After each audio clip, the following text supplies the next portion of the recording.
Welcome to this explainer. Today, we're going to fundamentally challenge how you, whether you're a current manager or a management student, look at business decisions. We're diving into the highly practical moral framework of deontology.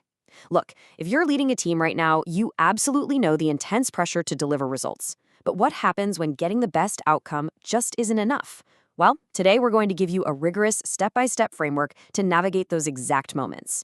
All right, let's quickly check out our roadmap for today. We'll be covering when outcomes aren't enough, boundaries on managerial freedom, core rules of deontology, real-world business decisions, and finally, strengths and tensions. Section 1. When outcomes aren't enough, beyond the bottom line. Let's kick things off by addressing a mindset you are all incredibly familiar with: maximizing profits. Now, here is where a massive paradigm shift happens. Consequentialism asks which action produces the best overall outcome. It's essentially just a cost-benefit analysis. But deontology? It begins from a completely different intuition.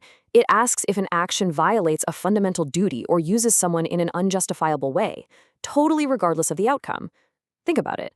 A standard consequentialist approach might actually justify hiding a small safety risk if it boosts overall economic welfare or saves jobs. But a deontological analysis stops you dead in your tracks.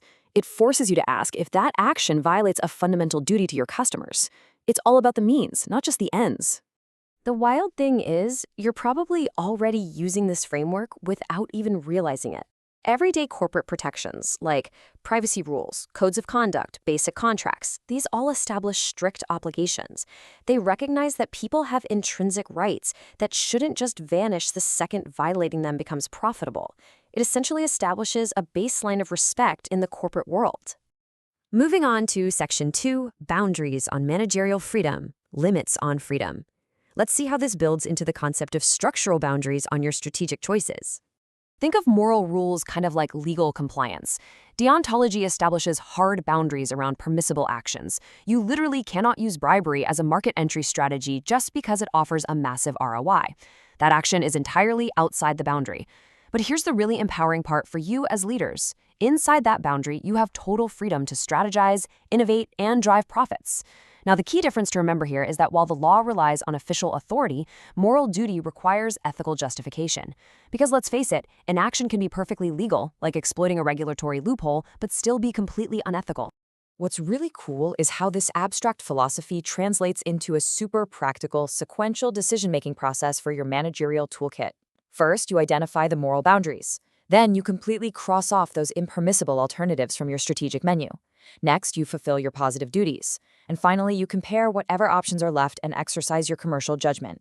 It's basically telling you, go ahead and pursue your objectives fiercely, just don't do it by violating these specific duties. Section 3, core rules of deontology, respecting persons. To actually use the sequential process, we need to understand the rules governing those boundaries. Right at the center of this framework is human dignity. The core problem is treating a person merely as a means to an end. Now, obviously, in business, employees and customers inevitably serve organizational goals, right? Customers provide revenue, employees provide labor. That's totally normal. But it crosses a moral red line and becomes forbidden when you strip away their autonomy through deception, coercion, or manipulative design. You just can't use people while blatantly disregarding their ability to make their own informed choices. And this brings us to a fantastic litmus test: universal consistency. You have to ask yourself, could you accept your guiding principle as a general rule that applies to absolutely everyone?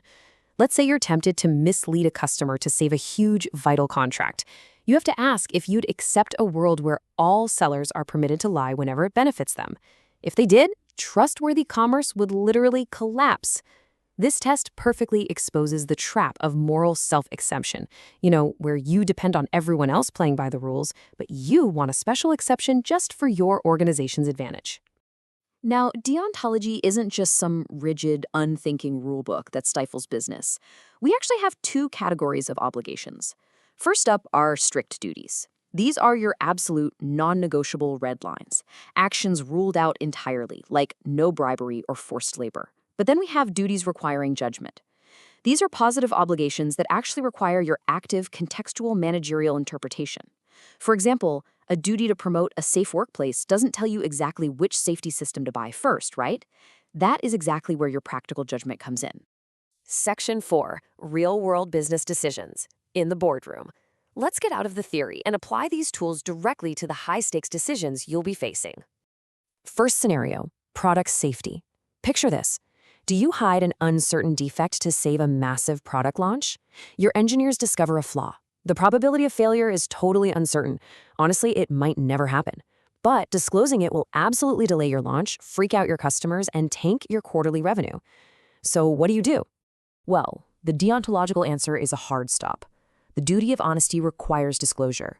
By selling that product while hiding vital safety info, you're treating your customers merely as instruments for profit. You're interfering with their autonomous choice and violating their right to bodily security. Listen, even if the defect might never cause harm, uncertainty is not a permission slip to shift an undisclosed risk on your customers just so you can hit a financial target. Okay, let's look at another incredibly brutal scenario, layoffs. How do you handle necessary workforce reductions? Sometimes a company has to reduce its staff just to stay economically viable. Now, deontology actually doesn't forbid you from restructuring or closing a site, but it heavily and strictly governs exactly how you execute that decision. Because you're dealing with human beings, not just numbers on a ledger. You cannot deceive employees to protect management's negotiating position. You have to use relevant, non-discriminatory selection criteria. And most importantly, you absolutely must provide truthful information, fair procedures, and reasonable notice. You have to recognize your employees as autonomous people with lives, families, and plans, rather than treating them like annoying line item costs you're just erasing from a spreadsheet. Let's pivot to the digital world for a second. Customer data. Do you use deliberately confusing terms of service to maximize your data collection? We all know digital services collect mountains of data, and most customers just click accept without reading a single word. Even if you, as the manager, genuinely believe that personalized ads are a net benefit for the user, is that really enough? The answer is a definitive no. Genuine consent is the name of the game here. Respecting a user's autonomy means giving them relevant info, choices they can actually understand, and the unmanipulated power to just say no. Consent is completely meaningless if a button was clicked under a giant wall of legal jargon. This approach is so powerful because it proves that privacy violations are a moral wrong, a true violation of duty, even if the user doesn't suffer any immediate financial injury. All right, Section 5, Strengths and Tensions, Evaluating Utility. As with any robust strategic framework, we have to critically evaluate it for its ultimate utility and its inherent friction points. So, what are the strengths? Well, they're pretty formidable. The true superpower of deontology is that it gives managers absolute moral clarity. When you are under extreme competitive pressure, it gives you a definitive red line that aggressively resists the temptation of gradual ethical compromise. It protects minorities from being sacrificed just to benefit the majority. And the best part? By clearly defining those hard boundaries, it still leaves a massive, legitimate playing field for you to freely innovate, optimize, and fiercely compete.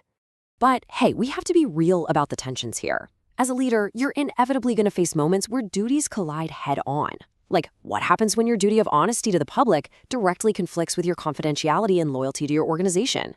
Plus, strict rules can feel incredibly rigid during extreme emergencies. Also, defining these duties takes a lot of active work. Organizations can sometimes exploit structural distance, like deeply layered, opaque global supply chains, to just ignore their complicity in human rights harms. This framework isn't a simple compliance checklist. It requires sophisticated, practical judgment on your part. I want to leave you with this final provocative thought to chew on as you step into or continue in your leadership roles. It's remarkably easy for a company to champion human rights, moral boundaries, and shiny codes of conduct when those things boost their public reputation and cost absolutely nothing.